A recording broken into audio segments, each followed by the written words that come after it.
Just now দেখে নিলাম এই বছরের সব থেকে সেরা ইমোশনাল গানটা।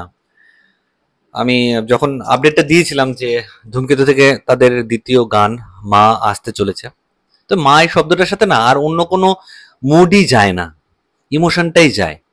ঠিক আছে, তো দেখলাম, দেখার পরে না মানে কি বলবো, আমি পরপর দু তিনবার চালিয়ে দেখলাম, মানে কি বলবো, আর স্পেল বাউন্ড, আমার এত ভালো লেগেছে। প্রথমে গানটার কম্পোজিশন নিয়ে কথা বলি। লিরিক্সটা একবার শুনেছো? চিৎকার করে ডেকো না মা বলে যে জায়গাটা অনুপম রায় টানছে, মা মানে একটা ছেলে মাকে যেভাবে মা ডাকে, মানে সুর থেকে বেরিয়ে এসে মা বলে চিৎকার করলো, গায়ে রীতিমতো কাটা দিল ওই জায়গাটা।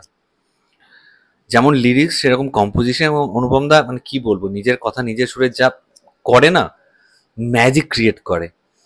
আমার সেই মেরি মা ওই গানটার কথা মনে মনে পড়ে যাচ্ছিল, मैं कभी बदलाता नहीं।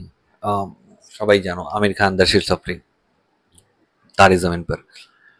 মানে ওই গানটা যখনই শুনতাম চোখ থেকে অজান্তেই জল বেরিয়ে আসতো। আজকে ওয়ান সেকেন্ড সেই জিনিসটা রিপিট হলো, কখন দেখতে দেখতে যে এ হয়ে গেল। এবং আমরা যারা মা বাবা থেকে অনেক দূরে থাকি না, আমাদের ক্ষেত্রে এটা আমরা আরো বেশি ফিল করতে পারি। যারা সবসময় তো মা বাবাকে পাচ্ছে, 24 ঘন্টা পাচ্ছে, বা দিনে একবার হলো দেখা পাচ্ছে, তারা অনেকটা লাকি। আমরা যারা বাড়ির বাইরে থাকি, কি বলবো, সো গানটা দেখলাম, দেব প্রস্থেটিক মেকআপ করে আছে এবং সে বোঝাই যাচ্ছে যে সে ঘর ছাড়া হয়ে গেছে। কি কারণ না কারণ সেটা তো সিনেমা দেখলে বুঝতে পারবো। তো ফ্ল্যাশব্যাকে দেখতে পাচ্ছি আমরা যে দেব আর মায়ের যে বন্ডিংটা, দেবের বিয়ে, তো বিয়ের পুরো চন্দন টন্দন দিয়ে সাজিয়ে দিচ্ছে, রেডি করে দিচ্ছে মা। মায়ের সাথে তার খুনসুটি চলছে দেবের, এবং সে সেই ফ্ল্যাশব্যাকটা কখন দেখতে পাচ্ছে, যখন সে ডিসগাইসে আবার মাকে দেখতে এসে, তার বাড়িতে ফিরে এসে, তখন সে মাকে দেখতে পাচ্ছে এবং মা থেকে লুকিয়ে বেড়াচ্ছে।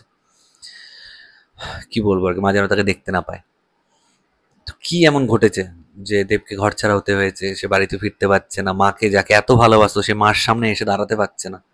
এটা তো দেখতেই হবে বস, বেশি দিন আর ওয়েট করতে হবে না। 14th অফ অগস্ট বড় পর্দায় আসছে দেব শুভশ্রী জুটির নতুন সিনেমা ধূমকেতু, ডিরেক্টেড বাই নান আদার দেন কৌশিক গাঙ্গুলি।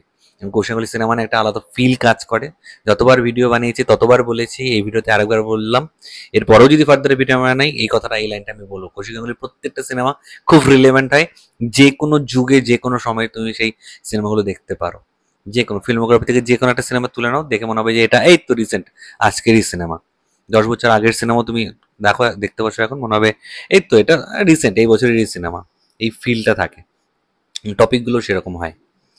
তো এটাই তোমাদের মা গানটা কেমন লেগেছে প্লিজ নিচে কমেন্ট করে জানিও।